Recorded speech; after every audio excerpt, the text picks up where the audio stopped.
The Oklahoma City Thunder fall to the Milwaukee Bucks. What's the concern level for OKC after this blowout loss? You are Locked On Thunder, your daily Oklahoma City Thunder podcast. Part of the Locked On Podcast Network, your team every day.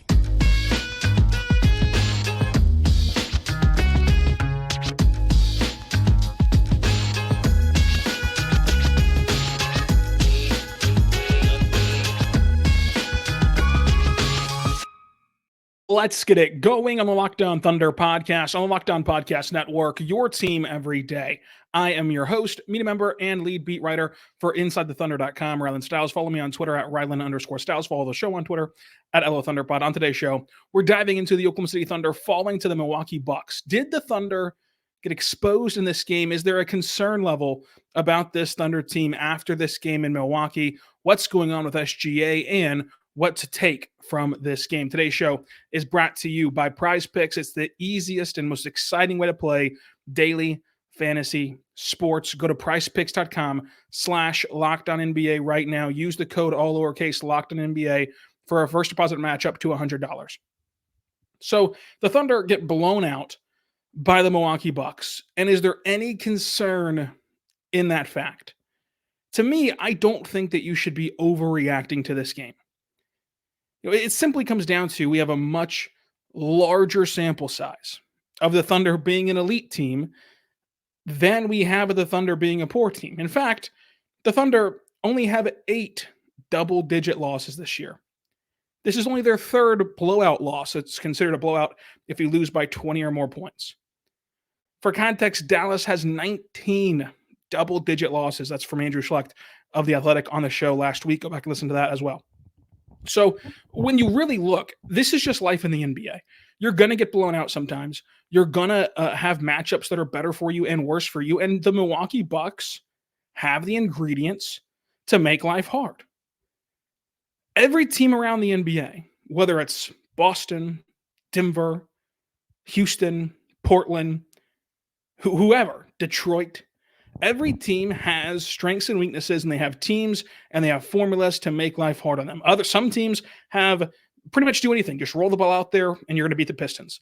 Other teams, you have to have a very, very specific formula to make life tough, to beat them, and especially to blow them out. And for Oklahoma City, we've seen what that formula is. It's what Milwaukee can do and few other teams can do. For starters, you look at this game. This was not the Thunder style of play. This has been one of the most efficient teams and one of the best shooting teams in the league. In this game, they shot 23%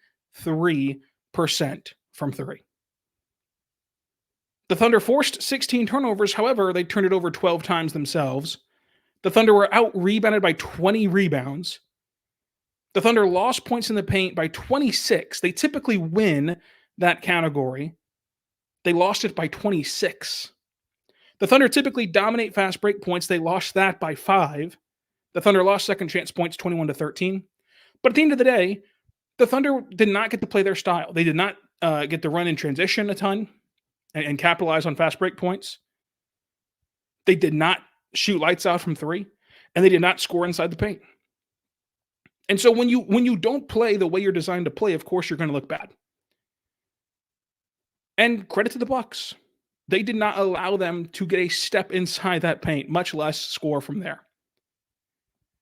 And the Bucks are one of the most, athletic, physically, aggressive teams that you're going to play, who can rough you up and make life hard on guys like SGA to get to their spots, but then also fly out and contest threes. It's the same formula as what you described with LA, and why the Lakers are a very tough matchup for the Thunder, and one of their, I would say their toughest potential first-round matchup is LA, and then the purple and gold, because of this very fact. So this style of play and, this Thunder team, there is a concern about playing teams like this. Teams who have this unique blend of, number one, they can be out physical, more physical than you. Number two, they're of course going to dominate on the glass, but in turn, they're not going to let you flip that as an advantage. So here's where the rebounding stuff Like, you're going to look at this and just scream rebounding. Typically, the Thunder lose the rebounding battle, but they make up for it by deflections, by steals, by forcing turnovers, and getting out and running. Here's the thing. You can't speed up a team like Milwaukee. You just can't. They have a championship coach, a championship franchise player, and Dame Lillard, and championship level depth, like depth in the relative sense of like their complementary pieces, like guys like Bobby Portis, guys like Lopez, who have been there, done that. They're not going to get sped up by this Thunder team. So the Lakers, another team that rarely you see has all the check marks of a team that is lengthy and physical, a team that does not let you score inside, a team that can spray out still and contest threes and not give up wide open threes, and a team that will rarely ever get sped up, throw the ball all over the court because they're led by a guy like LeBron James, a guy like Anthony Davis. And on certain nights, the Lakers have a combination of players who can knock down threes. And so whenever you're collapsing on Anthony Davis, whenever you're giving attention to LeBron James, they can spray it out and capitalize on it. Same way with Milwaukee. So few teams can do all those things in the course of a game. And the Thunder have beaten every team in the NBA that is considered a contender, except Milwaukee. This was their first shot at Milwaukee. They're now 0-1. They'll have another shot coming up back in OKC here in a couple weeks. So it's not as though it's impossible to beat teams like this. The Thunder have, in fact, blown out LA, before. They've beaten Boston. They have the season series over, Denver. They have the series season tie against Minnesota.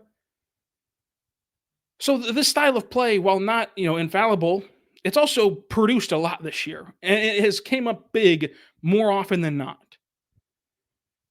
And so it comes down to the Thunder could not make threes. The Thunder could not get to their spots, could not score inside. And in a championship, in a star-driven league, your star did not play good at all today. Chet Holmgren takes a step back as well. And the bench takes a massive step back. So you have a guy like Shai take a step back, a dramatic drop-off from what his standards are. A guy like Chet just did not make a big impact in this game at all. The shooters were not as good. We're talking about Isaiah Joe, and the whole bench, of course, did not show up very well. So you mix all those things together, you're going to be hard-pressed to beat any team, but specifically a team whose strengths completely line up and neutralize your strengths. So they can kind of counterbalance each other there. Milwaukee's a tough matchup. The Lakers are a tough matchup. And you're going to head to New Orleans. And I think that this is what you should, react to, of that game against New Orleans now has a bit more pressure onto it. Because we've rarely seen the Thunder play this poorly. They typically respond really well from it. But here's the kicker. You're not going to have to respond to this game by playing the Hornets, right? You're going to get to respond to this game by taking on a team like New Orleans, where you can kind of implement these lessons right away. And so even though it's on the road, even though it's the last game of a road trip, even though it's the first night of a back-to-back, none of that matters. You have to go out against New Orleans, I think, and play a really good basketball game because you want to show how you can adjust to this style of play. Whenever you go and take on Zion and a physical New Orleans team, whenever they have Zion and they have Jonas in there, Herb Jones has been one of the best defenders in the NBA, period, but also in a subcategory of one of the best players to defend SGA. He's been one of the best matchups for SGA. So go and see what that looks like against New Orleans. Go make the adjustments against the Pelicans. That's a massive game this week. But in the entire grand scheme of things, I think you should take a step back and realize that these nights happen, first and foremost, and they rarely happen to Oklahoma City. Milwaukee is a fantastic basketball team. And the Thunder do have a formula that can get them beat, just like every other team, but few teams truly piece together that formula very well. Milwaukee's just one of those teams. So I think that all mattered in a game where it was supposed to be like just this incredible game because both teams are fully healthy, both teams top of their conference. It was a very fun first half.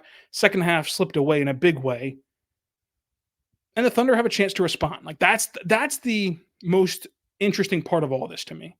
Is because the schedule lines up where you can respond against a like-minded team in New Orleans in the sense of they can play closer to that Milwaukee style, closer to that Lakers style than other teams around the NBA. So you get to kind of answer the call and course correct right away. Coming up, let's talk SGA, who was not good in this game. What's going on with SGA? That's coming up on today's show. But first, I want to say right now about our good friends over at Robinhood. Check it out right now because did you know that even if you have a 401k for retirement, you can still have an IRA? Robinhood has the only IRA that gives you 3% boost for every dollar you contribute. And whenever you subscribe to Robinhood Gold, that happens for you. But get this. Now, through April 30th, Robinhood is boosting every single dollar that you transfer from another retirement account for 3% match. That's right. No cap on the 3% match. They're going to give it to you right now through April 30th. Robinhood Gold gives you the most for your retirement thanks to their IRA with a 3% match. This offer is good through April 30th, and you can go there right now and get started at robinhood.com/boost. Subscription fees apply, of course, but now for some legal info. Claim as of Q1 2024, valid by Radius Global Marketing Research, and go there right now because investing involves risk, of course, including loss. Limitations apply to the IRS and IRAs and 401ks. 3% match requirement for Robinhood Gold for 1 year from the date of the first 3% match. You must keep Robinhood IRA for at least 5 years, and the 3% match on transferring from the subject to specific terms and conditions. Robinhood IRA available to U.S. customers in good standing. Robinhood Financial LLC member, SDIP, is a registered broker-dealer. Also want to say right now, but our good friends over at eBay Motors. Check them out today because passion, drive, and patience. That's what brings home the winning trophy. It's also what keeps your ride or die alive.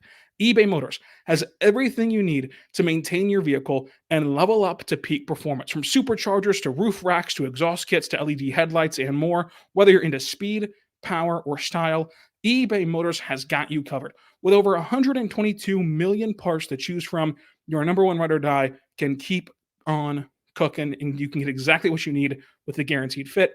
That's eBay's guaranteed fit to fit your ride every time, the first time, or your money back. Plus, with eBay Motors, you're going to be burning rubber, not cash. With all of the parts to choose from at the prices you want, that it makes your car become an MVP, and you can bring home that win. Keep your ride or die alive at ebaymotors.com. Eligible items only and exclusions do apply. eBay Motors guaranteed fit, only available for U.S. customers. What is going on with SGA? That is the question that has to be answered moving forward. And I think that the bottom line is it's 3 games. So the 3 games heading into this game, so now it's 4, but the 3 games before this game, Shai's averaging 24 points, 5 boards, 6 assists, and 3 stocks per game, shooting 50, 30, 66. And only for Shai is that considered a bad stretch because of what you're used to, because of what he's made you used to by how good he is. Then it leads into this game where he has 12 points, 3 boards, 2 assists, 3 steals, and a block. He shoots 41% from the floor, not good for him. 0 for 3 from 3, and only 2 for 3 at the line because, again, the Bucks did a great job of keeping SGA out of the paint. And what I think it is whenever you really take a step back and like break it all down. Number one, the Thunder are 3-1 in these 4 games. That's most important.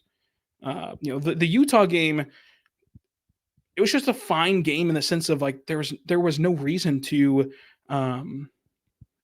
have a tremendous performance or overexert yourself in any way. Memphis the same way. And these last 2, Toronto and Milwaukee, Toronto crowded him and forced him to get the ball out of his hands. He made the right reads. His teammates cashed in, and it looks a lot better because you won. But Toronto, Shai did everything right. Like there was nothing about that game against Toronto that you can really have much of a gripe with. He handled their coverage well. They blitzed him off every screen, and they forced him to not be the one to beat them. And his teammates came through. And against Milwaukee, they just have the guys to throw at Shai. Don't let him in the paint. Don't let him to his certain areas in the mid range, like at the elbow seamlessly, that mid baseline area. Don't let him cook in those spaces. And you throw extra bodies at him, and a team like Milwaukee is able to get away with it because, number one, the Thunder did miss some clean threes, but they also, even while you throw an extra body at Shai, had to take some contested threes because of the spacing being what it is, because the Bucks are so long and able to get out and contest at the 3-point line. But the Bucks made Shai play in a crowd all night. He had to settle for tough shots, and the Bucks were just very physical. So I think that can be just the end of it. I think that the end of it can be, this is an extremely small sample size that people are freaking out to. 2 of those games were worthless opponents. No offense to Utah and Memphis. Toronto, Shai did everything right, and just had to play that style of basketball because of what the game flow dictated. And against Milwaukee, he could have stood to be more aggressive, I guess you could say, but there's not much you can do against that kind of coverage that the Bucks were giving him. Now, I will say that he did bang knees / thighs a few games ago, and hasn't taken time off since then. So I'm sure he's bumped and bruised up like everyone is this time of year. I think that this is something where, if you look back 5 games, you now get to include that Dallas game where he was lights out down the stretch, and the Thunder were able to escape that game against Dallas, and blow them out toward the end. So again, it's small sample size stuff, and I think that we have a much larger sample size of Shai being an MVP caliber player than not. The big key is going to be, if it is fatigue, if it is some sort of underlying issue, finding spots for him to gain rest. Here's the kicker, though. Here's the good part. You have an entire week off heading into the postseason. That game against Dallas might not mean anything on the final Sunday of the regular season. At least not for the Thunder. They might be locked into their seed. And if that's the case, you obviously don't play Shai just like they did in last season finale. You don't play Shai. He has a literal 7 days off. If they get the game on Sunday, if they get the game on Saturday, he has 6 days off. In between, the end of the season and the start of the postseason and game 1 of the postseason at home. So it's all going to be fine in general. But it also just another example of another reason not to freak out about this game against Milwaukee. It's not as though Shai did everything he could and had a 30-point game and he got blown out, right? Your star had 12 points.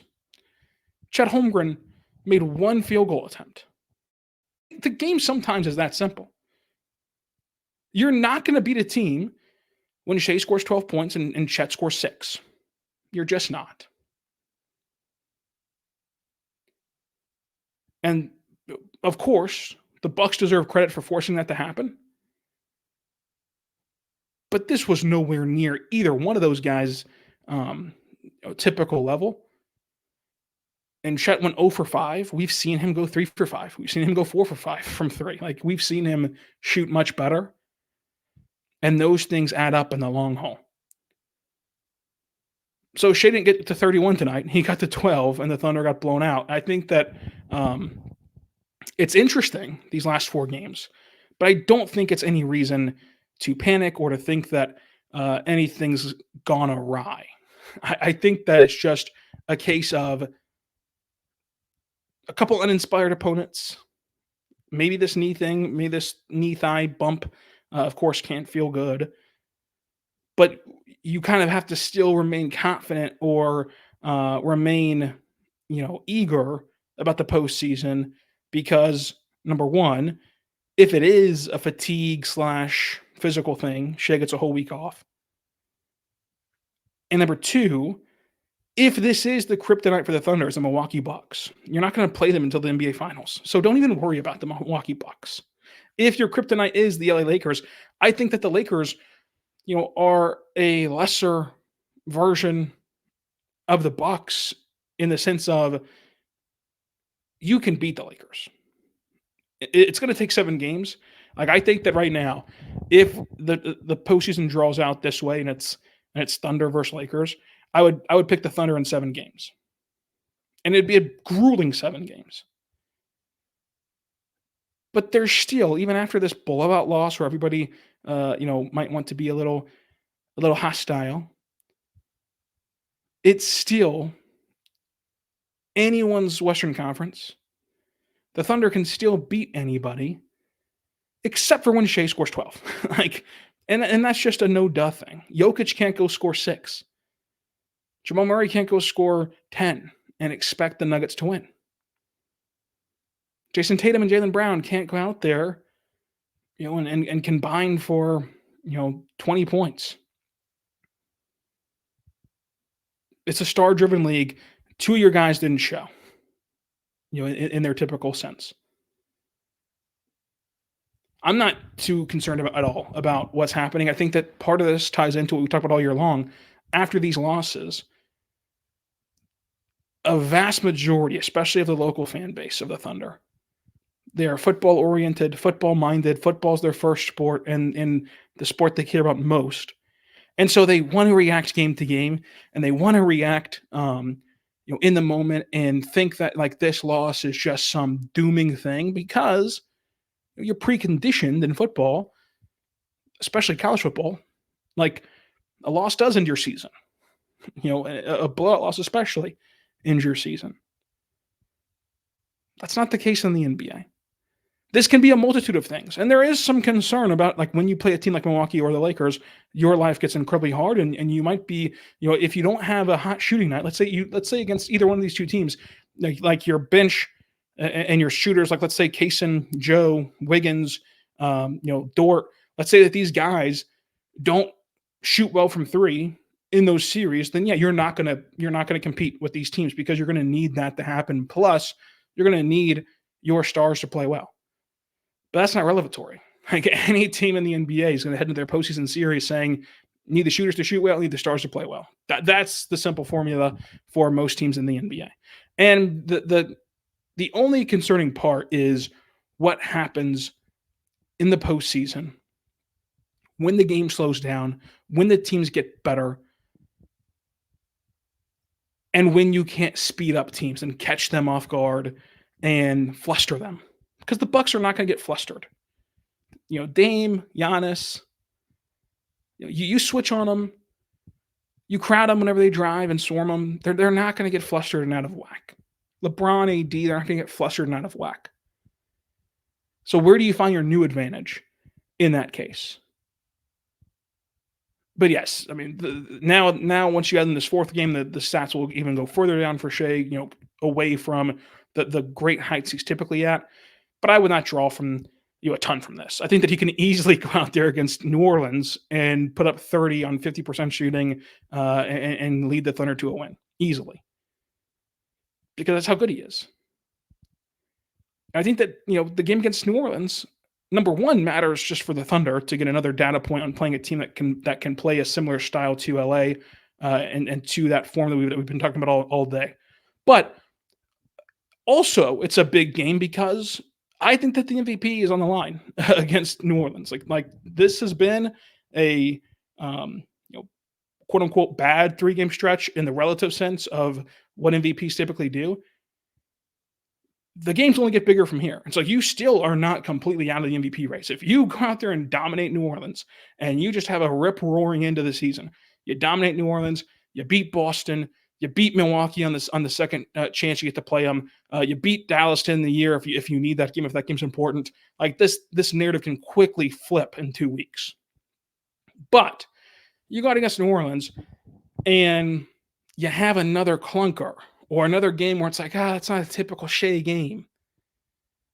things can change in the opposite direction, Harry, as it's increasingly based upon the Vegas odds, which typically are not wrong, and based upon some national outlets, it's already kind of skewing toward Jokic. You need another game to draw everybody back, and that's New Orleans on Tuesday. We'll talk about his MVP case on tomorrow's show a lot. That'll be kind of the lead block segment. Plus, we'll talk about your mailbag questions. So drop your mailbag down below. And coming up, we'll talk about Josh Giddey, Isaiah Joe, and the Thunder bench. But first, I want to tell you right now about our good friends over at Prize Picks. Check out Prize Picks today because Prize Picks is awesome. And all you got to do is pick a minimum of 2 to 6 players, and you project will they have more or less than their Prize Pick projections. Right now, it's demon time on Prize Picks. You can win up to 100 times your money with as little as 4 correct picks. You can turn $10 into 1,000. Demon and Goblins are the newest, most exciting way to play Prize Picks. Plus, right now, the squares marked with the red demon and green goblin get you different payouts, so you can win up to 100 times your money. How great is that? With as little as 4 correct picks. So if you want to play alongside some of the Prize Picks favorite players like Meek Mill and Andrew Schultz, you can go there right now to the community plays and see what they are projecting on the Prize Pick community each week. Right now, it's fun to join in on Prize Picks because it makes these games a little more exciting, a little bit more interesting. You get quick withdrawals, easy gameplay, and an enormous selection of players and stats of what you want to make at Prize Picks, the number one spot for daily fantasy sports. Go there right now to Prize Picks because Prize Picks and stat types that you're selecting and winning, it's going to be a lot of fun. You can pick what you want to do. You can go with NCAA tournament games, which are a lot of fun because it's more randomized, I would say. It's a more random result because they're college kids and everything, and it's March Madness. Or study up on the NBA and predict the trends that you're seeing from the Thunder. If you watch them every single night, you know kind of what to expect from these guys, and you can get an edge on their Prize Pick projections. Go there right now to prizepicks.com/LockedOnNBA or use code LockedOnNBA, all lowercase, for the first deposit match up to $100 at prizepicks.com. We're back on the Locked On Thunder podcast, on the Locked On Podcast Network, your teams every day. Let's talk Josh Giddey. Josh Giddey was really good in this game. I think the play I liked the most from Josh Giddey was a miss. But he's running down the floor hard in transition. SGA gets in the ball. Giddey takes one dribble and goes right up at the rim. He missed the shot. But that is the exact right decision from Josh Giddey with a bad result. But it was the right decision that you want to see him do every single time. So it's in there. The decision-making and the processing. The reason why that was my favorite play, even though it was a miss, was that you've seen from game one all the way through whatever game this is, 68, 70, whatever we're at. You've seen his decision-making improve, his understanding of what's being required of him improved, his aggressiveness improve, which I think can be tied to confidence, can be tied to, just an overall conviction of what he's doing on the court. And it happened on that play, even though he missed. That was a play where you're screaming yes the whole time until the ball goes out of the basket. And you do that, you make the right decisions, and eventually the tide will turn for you on the results. And in this game, he had great results across the board except for that play. But that's a play where that play, you play that play out, 99% of the time he's going to make that shot. He's going to make that layup at the rim, and it's going to be awesome. He missed it this time, but that doesn't take away from how good of a play it was in the broader sense. He had a nice bucket under the basket. He had a great Dirk fade. He had a great lob to Chet, and he hit his threes, which were huge. And I think that, again, to go back to and flip the process over results, it wasn't that he made his threes. The 4 threes were great. 4 for 6 from 3 is great. Josh Giddey's not going to routinely hit 4 for 6 from 3. What was the great part about it was that these were no-brainer, no thought process threes in a good way. No thought process in a good way. The ball gets swung to him. He hits it. He just pulls the 3 ball, and it goes in this game. And that is kind of more varied and a little bit more out of your control if they go in or out. But what is totally in your control is making the right decision with the ball in your hands. He did that in this game, especially the 6 threes. And some of those threes, there was a guy near him. It wasn't as though the Bucks were playing him in a dramatically off way. It was not a game where he was being defended at the low block while he's in the corner 3. he had a guy in his face multiple times and hit threes. So you like to see that bravado and that confidence in shooting that corner three. It happened to go in today, which is going to be why most people celebrate it. But also, independent of them going in, I think that was a good decision from Josh Giddey. 1 for 1 at the line, 58% from the floor, 19 points, 9 boards, 8 assists, only 1 turnover. All around good game from Josh Giddey. I thought he bounced around on the glass really well, getting in and out of the rim on both ends of the floor to not limit them in either direction. I think that he was really engaged defensively, which didn't show up a ton because even an assembly line of the best defenders in the NBA being engaged against the Bucks is going to have a hard time, and against Giannis especially. But he did the right things. It's just sometimes there's nothing you can do about guys like Giannis and guys like Dame, but especially Giannis in this game, getting downhill. You can rotate all you want to. It's not going to really matter, which is not a Josh Giddey flaw. He was in the right spots defensively, is what I'm trying to say.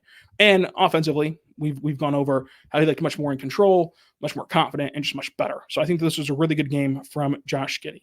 I think that with Jalen Williams, the 18 points, 3 boards, 4 assists, a steal, 53% from the floor was all great. We continue on this show. We've talked about this from October till now, and it's J-Dub's physicality. And that physicality, I think, embodies why I feel so confident in J-Dub as a playoff player, even though he's never done it. So a lot of people want to take a wait-and-see approach. I get that. But it's the pathway to these buckets with such physicality, which is the exact way you have to get it done in the postseason. And to hear him say that himself, which is what we've been harping on this whole year on Locked On Thunder, but I'm just a guy with a podcast. So I asked him about his physicality and getting to his spots, and he told me after the game that that was entirely by design this summer of understanding that in the playoffs, the physicality ratchets up, and you have to be able to get to your spots. And he worked on that all summer with the playoffs in mind. I think that you saw that shot over Giannis, you saw all of that be poured out onto one play of that's what playoff basketball looks like on the road against an elite player like Giannis. Can you rise up over them and get to your spot and hit your shot? J-Dub can. So that was another bright nugget in this otherwise blowout bad game. And we'll talk about Isaiah Joe more on tomorrow's show, because I'm sure that now the mailbag will include a lot more Isaiah Joe questions. But to wrap up today's show, Isaiah Joe has to start hitting his shots. And if he starts hitting his shots, everything about this Thunder team feels different. This game goes a different way. Their flow on offense feels different. Everything feels different. But when your best shooter is shooting 27% from 3 in March, you're going to struggle. And you're going to have games like this where he's not hitting, Shai's not playing at a great pace right now and a great at his normal level, I should say. In this specific game, he's not. So it turns and spirals quickly. I will say, again, I don't want to continue to sound like a broken record about not overreacting, but I think it's so important that a lot of these overreactions, like, you got to contextualize them and look at the fact that last year, Isaiah Joe in March, same month, had his worst three-point shooting month of the season. Now, he shot 31%, which is better than 27%. Granted, he still has a few games to turn it around in March, but he shot 31% from 3 in March last year. And otherwise, he shot over 40. So maybe he's just not a March guy. And we've all been there. We all have months where we're just not ourselves. So I say that as in, I saw some people concerned about Isaiah Joe, like, long term, like, oh, is he no longer a good shooter? This is the same song and dance as last year. Different verse, same as the first. Every sharpshooter, every elite shooter goes through a stretch like this. They just do. And so he's going through it right now in March, just as he did last year. And obviously, this is no surprise or no secret. You need Isaiah Joe to shoot the ball exceptionally well to win games, because he's one of your best depth players. But in a season that's gone eerily similar to last year, where he shot last year 40% from 3, he's now shooting 40% from 3 again this year. Both seasons had bad Marches. Hopefully, he can break back out in April, and however much longer past April the Thunder get to play this year in a big way. But I would not be too concerned with Isaiah Joe and with his poor shooting night. Again, it happened again today. 2 for 4 from 3 was 50% for him, which is good in a vacuum, but like, he only played 8 minutes. And so this is a more broader point of like, with Isaiah Joe, you're going to want him to shoot the ball more and make more. This game, 2 for 4 is good, but he only needed 8 minutes of action. You typically are going to play him a lot more other than a blowout. So Isaiah Joe, not shooting well from 3 this month, I don't think it's that big of a deal because we saw it already. We've seen this from him. Gordon Hayward was not good in this game, but few were good in this game. We've kind of ran through the gambit of who played well in this game already. J-Dub and Josh, that's about it. That's about it. So the Thunder will regroup, much like we will on tomorrow's show. So send in your mailbag questions. Also, let me know, how concerned are you? How reactionary are you being to this game against Milwaukee? You can let me know in the comment section on YouTube. Let me know on Twitter at Rylan_Styles. And check out InsideTheThunder.com for all the great stuff that we do over there. Make sure you also check out the Lockdown Sports Today YouTube channel. We've launched our first ever national sports 24/7 streaming channel on YouTube. And it's now available on Amazon Fire TV as well. It's the free Fire TV channel app. Lockdown Sports Today is here for your 24/7 covering the top stories in sports with the local experts of Locked On, plus our national shows covering every single league. So find Lockdown Sports Today, now available for free on the Fire TV channels app. Lockdown Sports Today, the first of its kind, first ever national sports 24/7 streaming channel. Until tomorrow, where we do our Shai MVP case for and against and your mailbag questions. Be good and be good to one another.